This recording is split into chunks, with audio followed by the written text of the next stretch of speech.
many have ever heard of Babylon? Well, let's learn a little about Babylon tonight. Everybody grab your Bibles.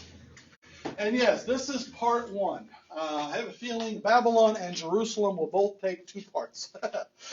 Because the Bible says a lot about both of those places. And Babylon is a very interesting history. And that's what we're going to look at tonight. As I mentioned this morning in the morning service, mankind has come up with a lot of terrible systems, a lot of terrible ideas. And Babylon basically shows those. Kind of an example of those throughout history, way back. So we'll see that tonight.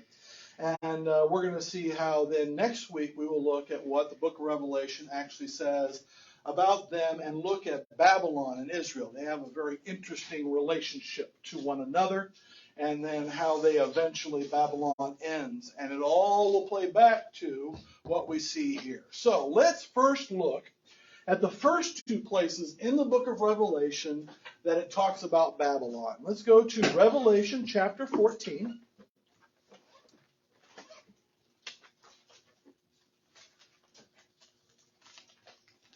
And by the way, there are 2 entire chapters of Revelation about Babylon. So we'll get to those next week. But the first 2 mentions of it are in Revelation chapter 14, verse 8 is the first one. Now, just to get some context, given the flow of the book of Revelation, this is before the 7 vials or 7 bowls of God's wrath that's poured. So before the final judgments are coming upon the earth, it is after the 144,000 are set forth, and it's during the time when the angels, there are 3 angels, are sent down to give a message to the world. This is after the beast is realized. So he says this in Revelation 14, verse 8, and there followed another angel saying, Babylon is fallen, that great city, because she made all nations drink of the wine of the wrath of her fornication. So not kind words and not kind prophecy. Even before the great judgments, he is saying Babylon is already fallen. In whose eyes? Now, people probably didn't see that at the time. From the way this is written, it's like, okay. But in God's eyes, it's already what? Done. It's already done. They've already lost their power. Because he knows what he's going to do. He's going to pour out his judgments. And in fact, after he pours out his judgments with the 7 vials, it then says in chapter 16, verse 19, and the great city was divided into 3 parts. That is Jerusalem. We'll get to them later. Okay? So there's going to be a great earthquake, and the city's going to be divided into 3 sections. Big, massive issue there. And the cities of the nations fell. That's pretty big. So all the cities, all the major cities, all the nations falling down. And great Babylon came in remembrance before God to give unto her the cup of the wine of the fierceness of his wrath. And when you're on God's naughty list, you don't want him to remember that. We've seen this before, like the Amalekites and others, where God says, I remember what you did. And there has been no reconciliation. There has been no turning. And none of that. So now you get it. Okay? And that's what's going to happen after chapter 16. Again, we'll look at that next week, what actually happens to Babylon. But let's go back in history and see what Babylon has been and therefore represents in the book of Revelation. And for that, we have to go all the way back to Genesis chapter 10.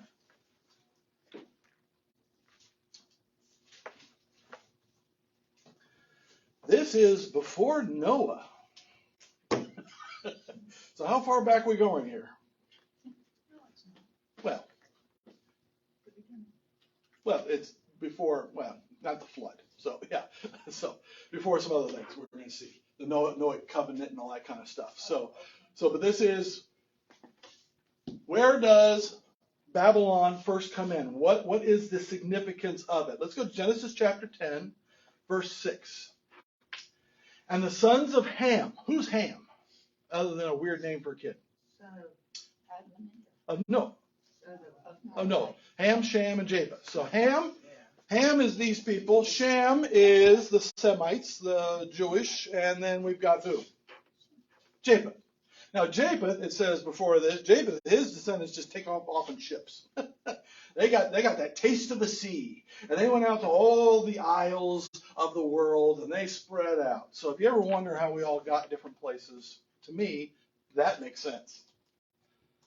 But what did Ham and his folks do? And the sons of Ham, Cush and Mizraim and Phut and Canaan. Does Canaan sound familiar? The Canaanites. Where do you think they settled in later? In that land, promised land, right? And the sons of Cush, Seba and Havilah and Saptah and Ramah and Saptikah. And the sons of Ramah, Sheba and Dedan. And Cush begat Nimrod. Nimrod is a big deal. Why? Look what it says. He began to be a mighty one in the earth.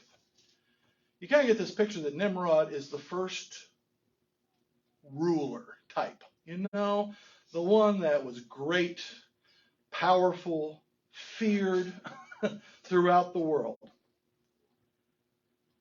Verse 9, he was a mighty hunter before the Lord, wherefore it is said, even as Nimrod, the mighty hunter before the Lord. So basically, if you were a good hunter, it would say you were like who? You're like Nimrod. So he became that kind of legend throughout the earth. And the beginning of his kingdom. This is Nimrod's kingdom. So you get him. He's a ruler. He's kind of almost like the first one that we really see here in the Bible. You have during the time, before Noah, a bunch of people running around kind of doing what was right in their what? Their own eyes. Right? But you don't really see any real organization of people. Cain's kind of off doing his thing and the things, but everybody's just kind of wandering around. And here we have now, after the flood, after they're heading out, and these descendants, it's Nimrod that has a kingdom. And look what it says about the kingdom.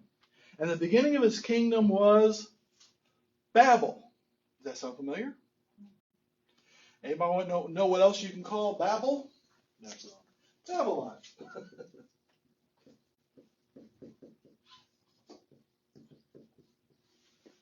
So how far back does Babel go? How far back does Babylon go? And it was Babel, and Erech, and Akkad, and Calneh in the land of Shinar.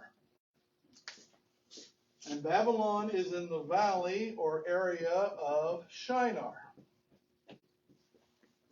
That's where these great cities were building up. In the kingdom of who? Nimrod, the descendant of Ham. Okay. As we're going on, verse 11. Out of that land went forth Asher and builded Nineveh. Does Nineveh remind anybody of anything? That's the great city of the Assyrians. Both of these, which are just north of the Euphrates River. We talked about the Euphrates River. It kind of was the boundary. So we have the Assyrians, and we have the Chaldeans or the Babylonians, and these great, all in that one area, all the descendants of Ham, and the city Rehoboth Beach. You guys been there? No. And Kala, and Rezin between Nineveh and Kala, the same is a great city. Okay, so you have him building up all of this where? In the valley of Shinar, all the way north of Euphrates, and Babel is kind of the big one. Kind of begins with who? Babel, and then goes on from there. In fact, does Babel tickle anybody's memory? Now, what happened in Babel? Now, we don't know how long after Noah and them came out of the boat until Babel, but it had to be what? Had to be some time. Was that? Well, I mean, it's weird. Well, maybe it is a long time, but then after Babel, the story of Babel, we have the story of Shem. And more on him. And chronological order, I mean, it's just, they're just trying to get all these stories down. And Babel, again, there were a lot of people. How many did this story start with Noah? 8. And it sounded like Japheth and his descendants just took off. So it's Ham and Shem people are kind of all hanging out in this one area in the valley of Shinar, which is Babel or Babylon, right? And what happened there in chapter 11? And the whole earth was of one language and of one speech. Can you imagine? How nice would that be? Must be nice, yeah. That would be so awesome. Be able to everybody talk with each other. I mean, it would be dialects. I mean, nobody could still understand anybody from the South, but you know. But yeah, it'd be all right. You know, little dialects here and there, and it was one speech. And it came to pass as they journeyed from the east that they found a plain in the land of Shinar. So you get this is kind of like backing up a little bit. He's gone through the descendants and kind of said about how they get there, how they've come about to this. And they came into this area and they dwelt there and they said one to another, go to, let us make brick and burn them thoroughly. And they had brick for stone and slime had they for mortar. Probably from the river Euphrates, right, or from the bogs in the area.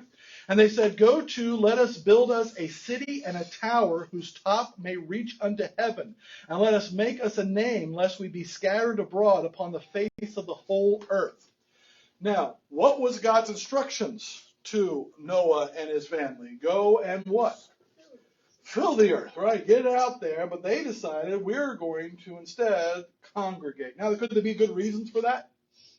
What happened the last time everybody just did what was right in their own eyes? The flood. So maybe the idea is, well, you know, we're gonna come close to God. We're gonna hold each other accountable. We're gonna come together, like church, right? Simply, no.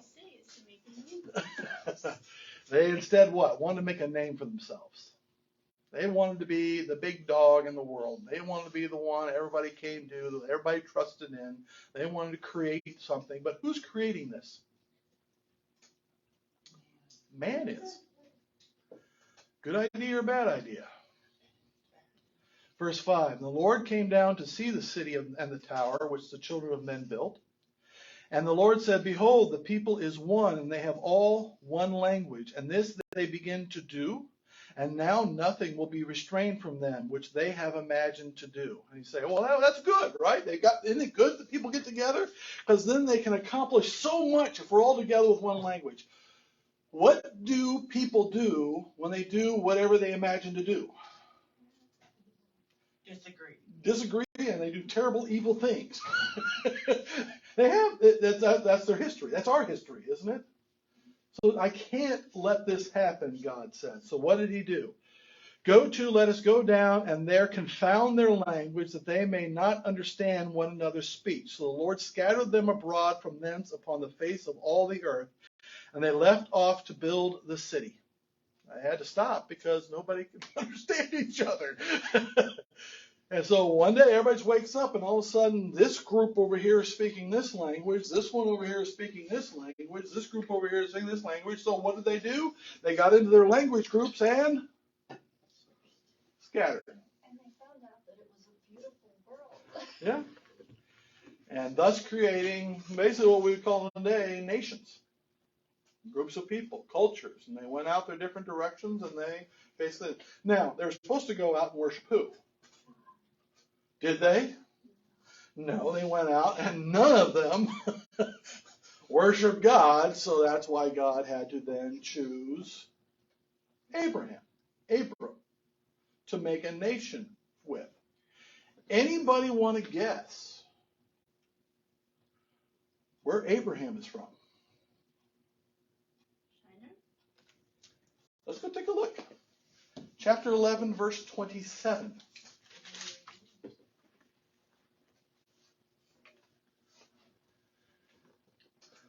Genesis chapter 11, verse 27. Now these are the generations of Terah. Terah is a descendant of Shem.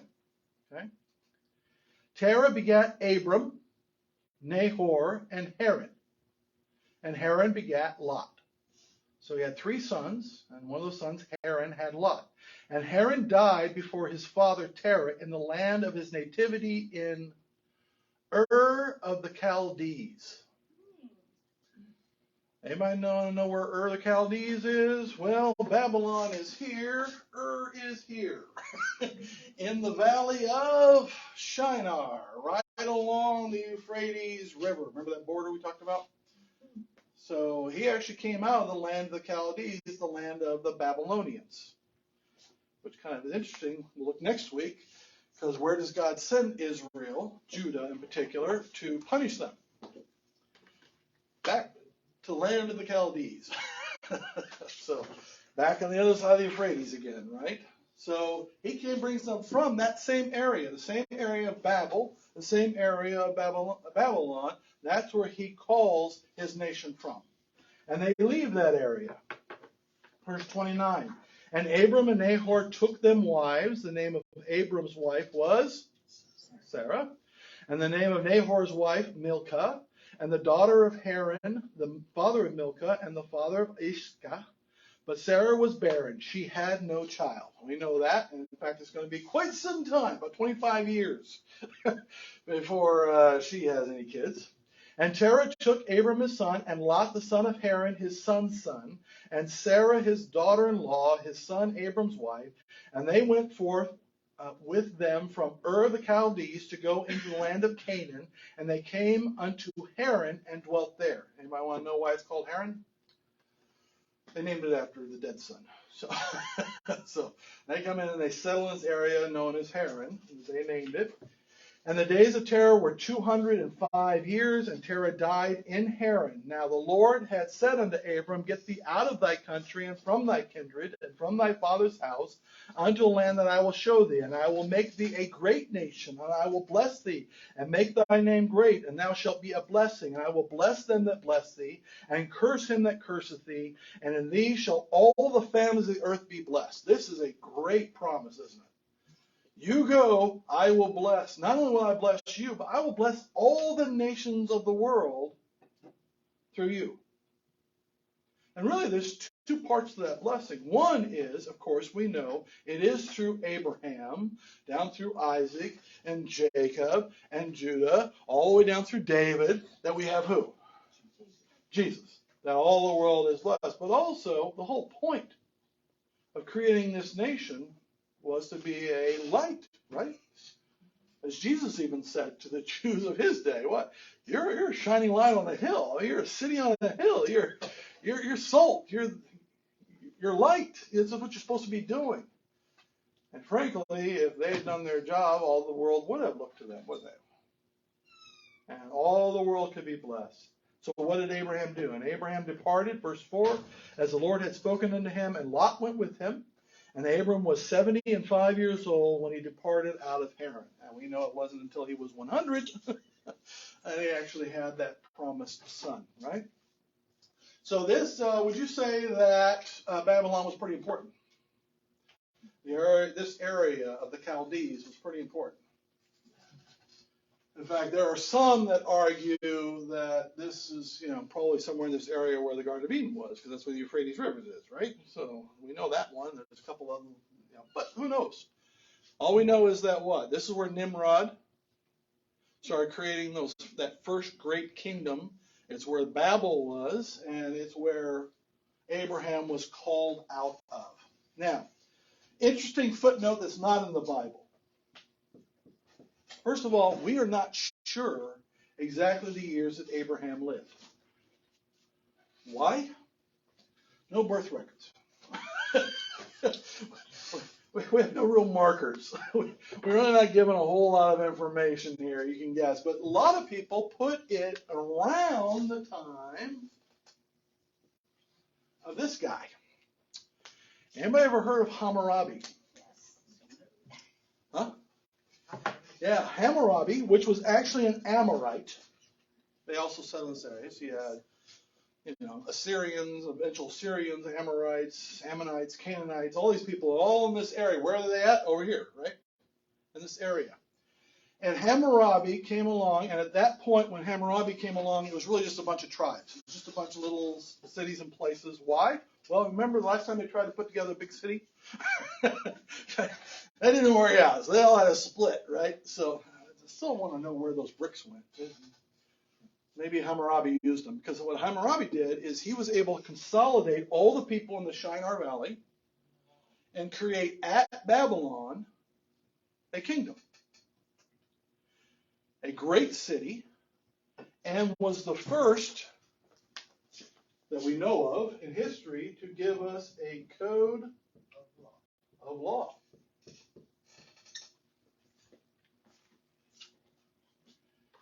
Now, downside of this is, I mean, it's great, but as soon as Hammurabi died, guess what else died? Code of law, and also Babylon as a mighty place, and was no longer able to hold all the various groups together, and they just scattered back out again throughout the area. But a lot of people think it was during this time when there was some stability in the area, that's when Abraham came out. We don't know. But it's somewhere around that time, 1700 BC. These are BC, by the way. Those aren't AD. Always thought they go backwards, right? So what does Babylon represent? It represents man's attempt to reach God, right? His attempt to basically make a name for himself, right? To attain glory. Let us band together. Let us as human beings band together and let's make a name for ourselves. Where was that? Babel. Babylon. It's also where mankind first, it appears, we have no other records of anybody else, to say, we're not only going to band together, but we're going to have a system of law. We are going to rule ourselves according to a code of law. How long did that last? Yeah, just his life. That didn't last very long, but we picked some of it up later. And it also is the area from which he was called out of. And that's going to be more important next week. But that's the area that Abram was called out of. Do not associate with those. Don't spend your time there. Don't trust in those things. Now, much later. How much later? Well, again, you can figure it out. But around 626.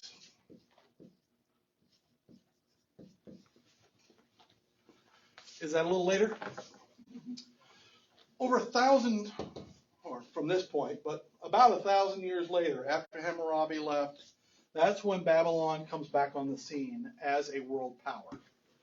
Under the rule of, anybody know his name?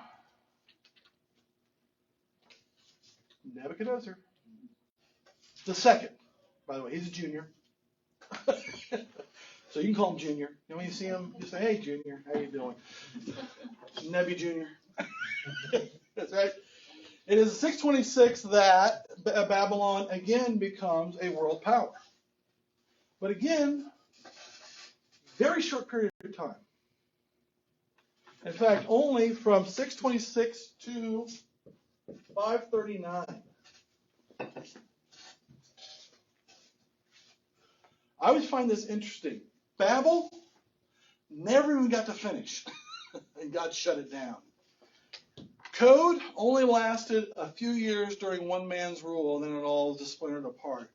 The greatest kingdom this world has ever known lasted not even 100 years. That's not very long, is it? Even the United States has been around longer than that. That's right. Did not last long. And this, again, we have their attempt here, and now, by God's definition, the greatest kingdom. Why do I say this? I'll go to Daniel chapter 2.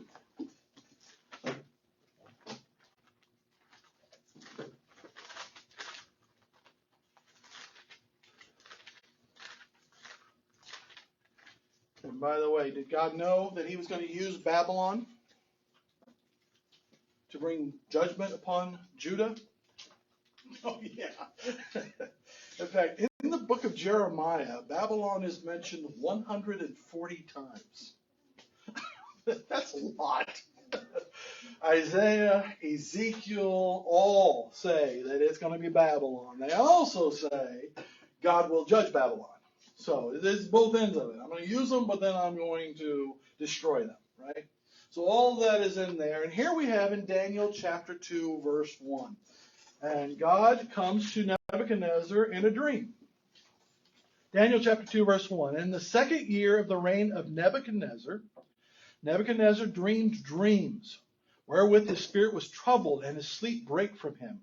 Then the king commanded to call the magicians and the astrologers and the sorcerers and the Chaldeans, for to show the king his dream. So they came and stood before the king.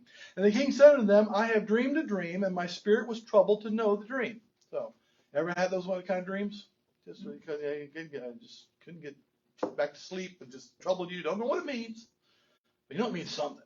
Well, he had that dream. Verse 4, then spake the Chaldeans to the king in Syriac.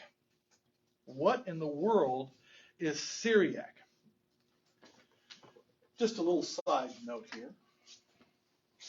Syriac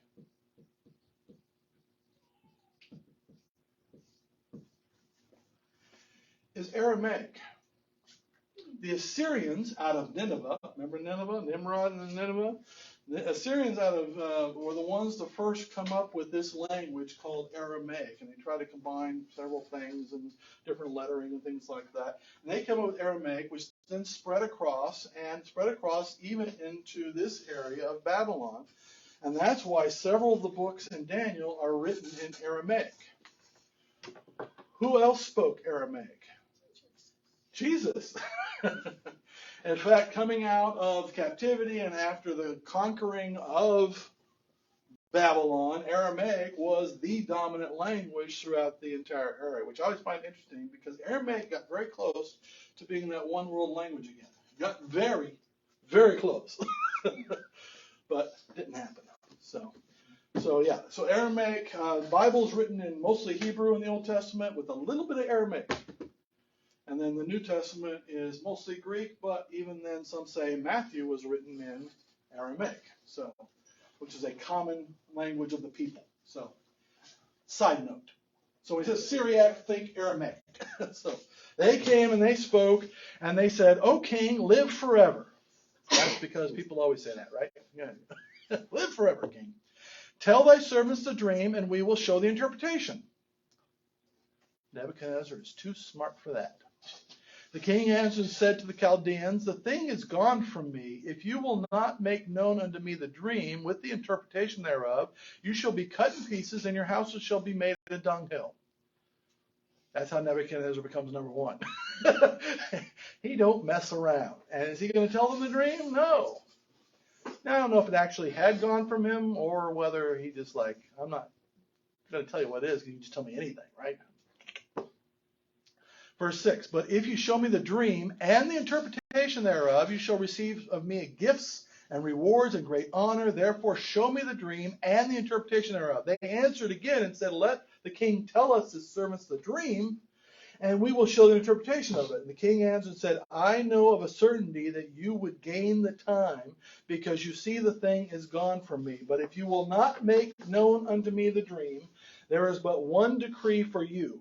For you have prepared lying and corrupt words to speak before me till the time be changed. Therefore, tell me the dream, and I shall know that you can show me the interpretation thereof. Tell me the dream, I then know you can tell me the interpretation, right? The Chaldeans answered before the king and said, there is not a man upon the earth that can show the king's matter. Therefore, there is no king, lord, or ruler that asks such things at any magician or astrologer or Chaldean. And to that the king said, off with their heads. It says, not only these guys, I want all of these dead. In fact, I want every wise man, every counselor, every magician and sorcerer throughout the entire kingdom of Babylon, I want them all dead. Bit rash. And that includes who? Daniel and his three friends, Shadrach, Meshach, and Abednego, right? And of course, you know the story. Guy comes knocking on the door, say, hey, we have to kill you. Daniel says, whoa, why? Well, at least let us know why, right? And he says, oh, well, if we ask God, who's the giver and interpreter of dreams, then we can tell him the dream and the interpretation. Just give us a little time. And does God give him the dream and the interpretation thereof? And you all remember what the dream was, right?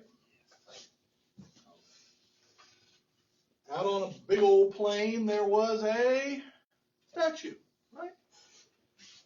With a head of what? Gold. And arms. It looks like a giant robot. Should have Yolanda draw this. And this section of what? Silver. And a waist and thighs of, and legs. Looks like he's got shorts on.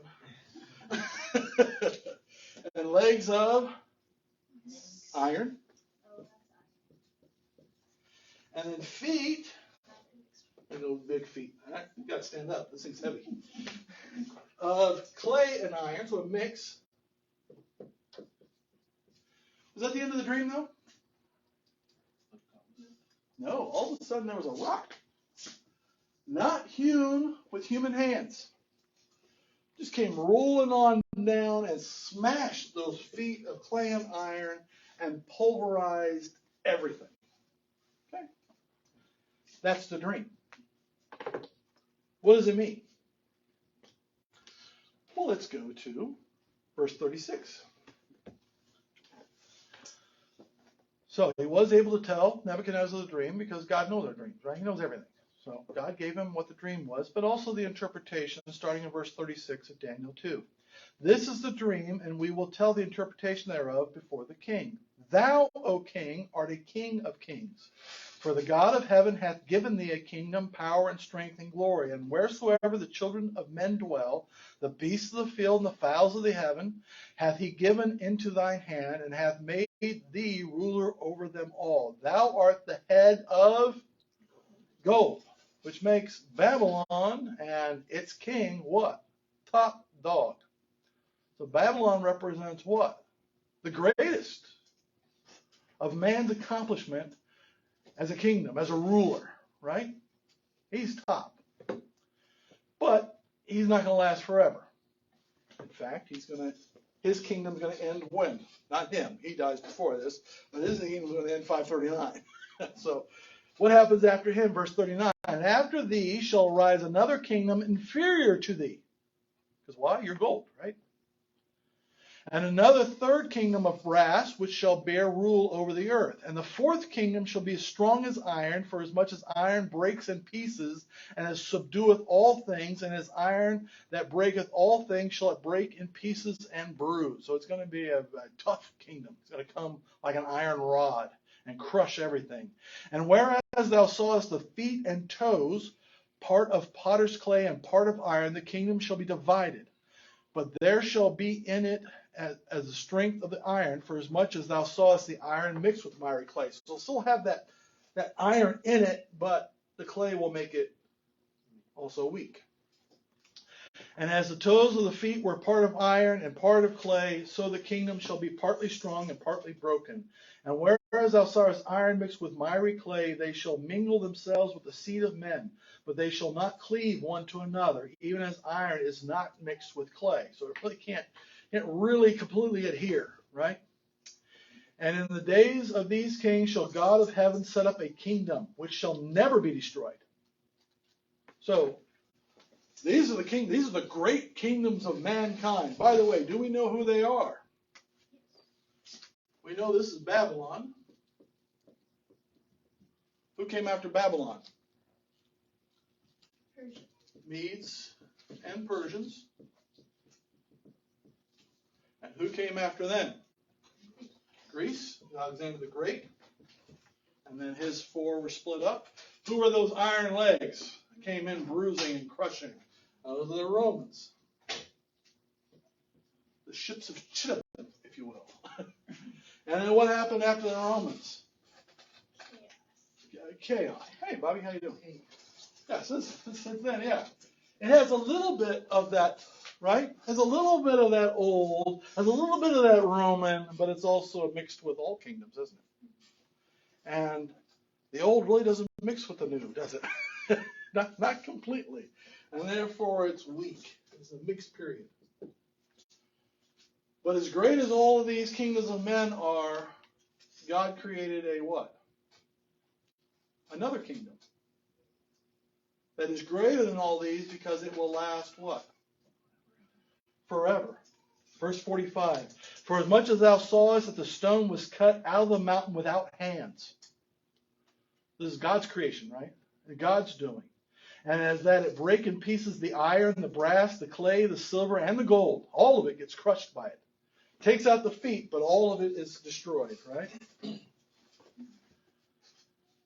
The great God hath made known to the king what shall come to pass hereafter, and the dream is certain, and the interpreting thereof sure. This is going to happen, right? So what does that tell us about Babylon? It will fall. It will be replaced. But at the end of the day, it will be pulverized, completely wiped out by who?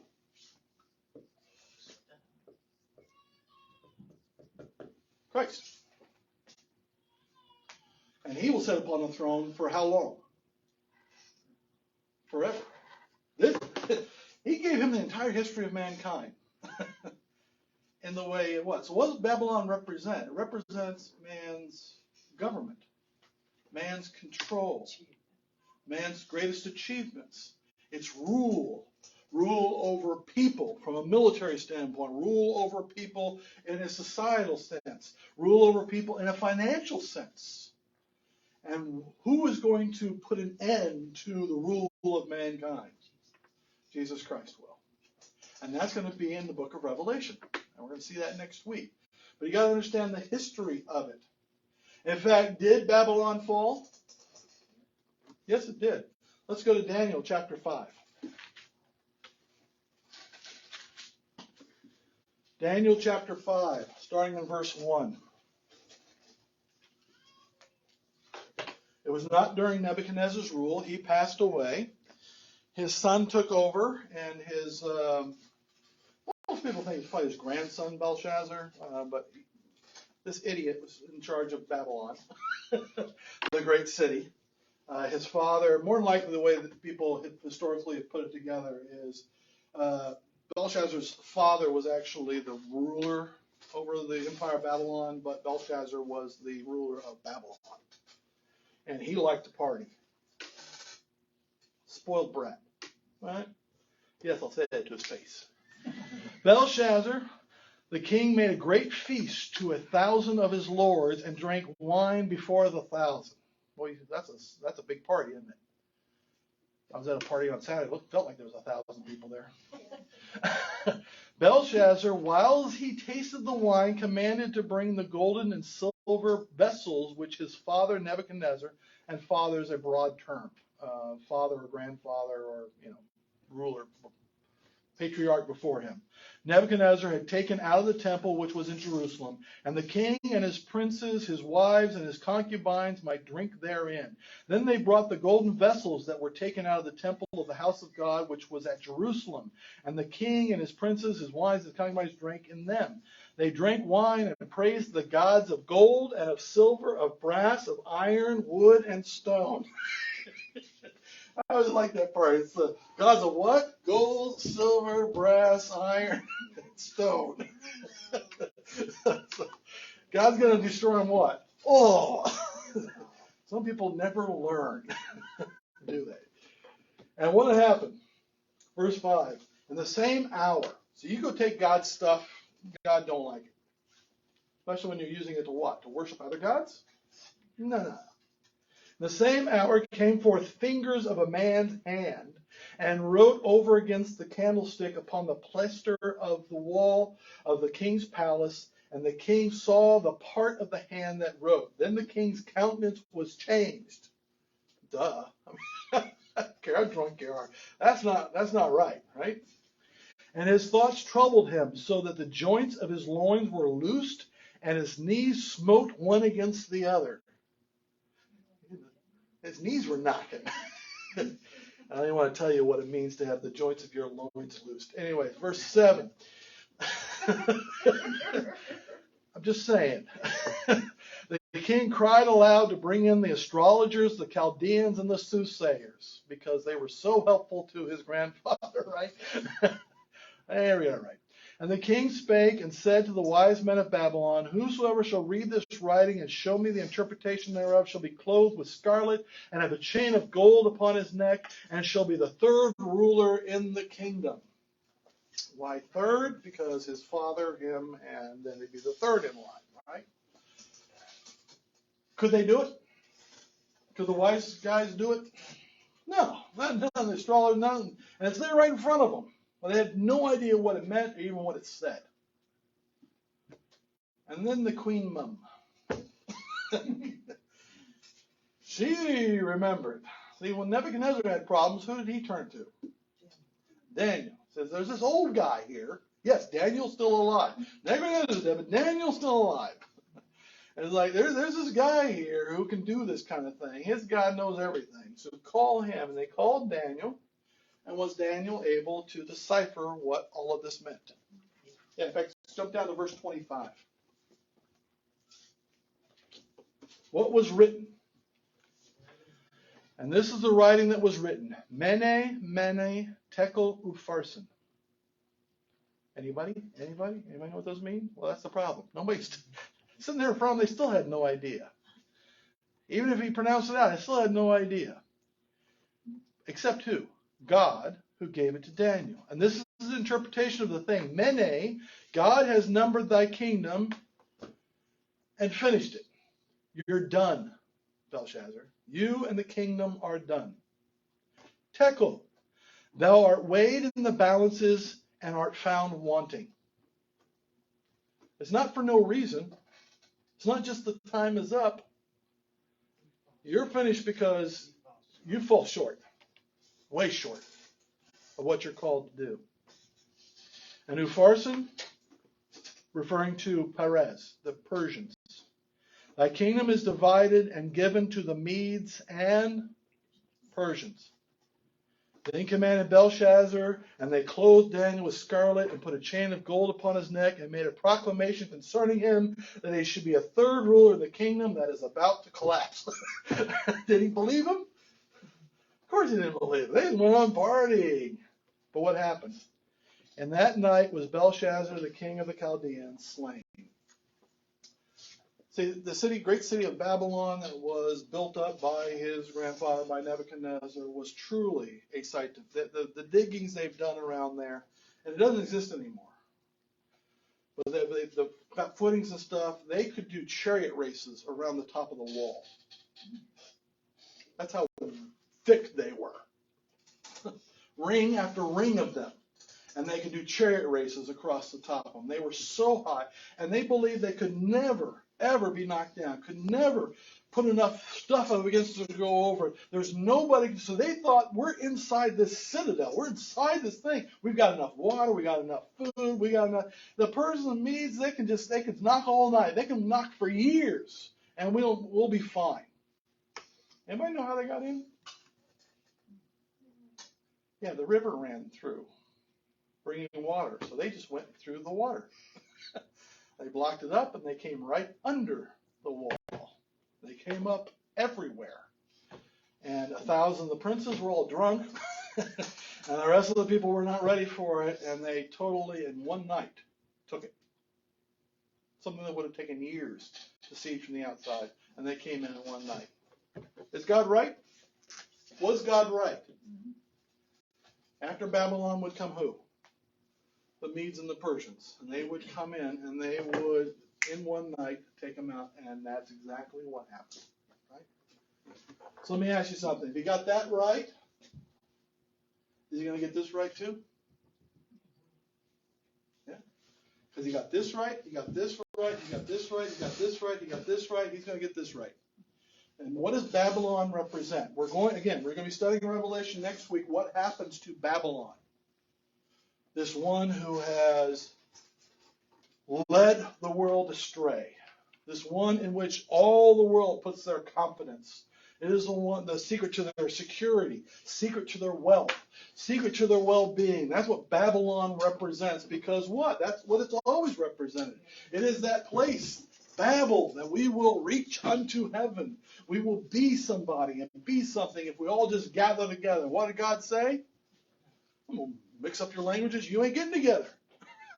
And whether it was the code of law and the Hammurabi, we will rule ourselves. We will decide what is right and what is wrong, and we will have a great society. As soon as Hammurabi was dead, it was gone.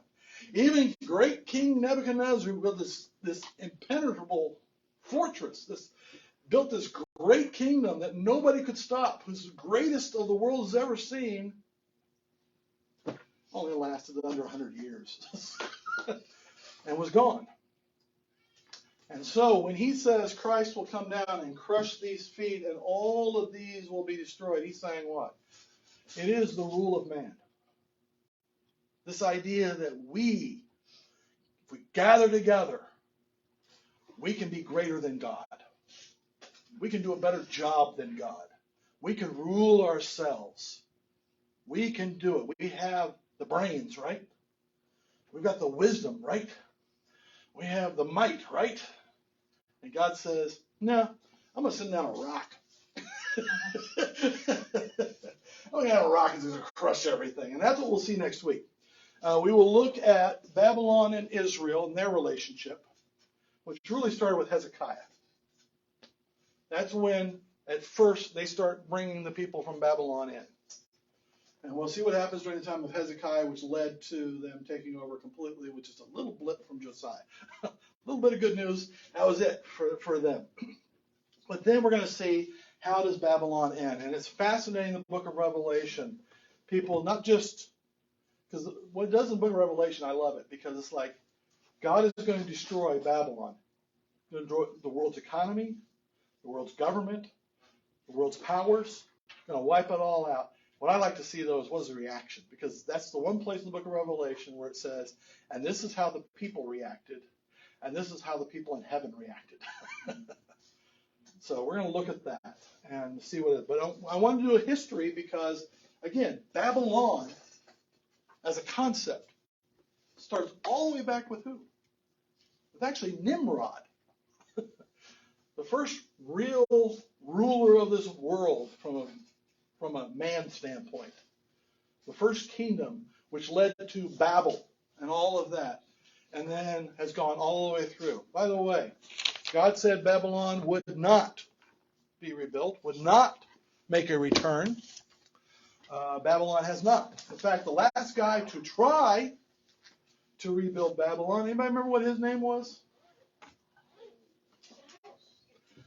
Saddam Hussein. That was one of his great projects, that I will rebuild the glory of Babylon and I will rebuild the city of Babylon. And then came Desert Storm. So there you go.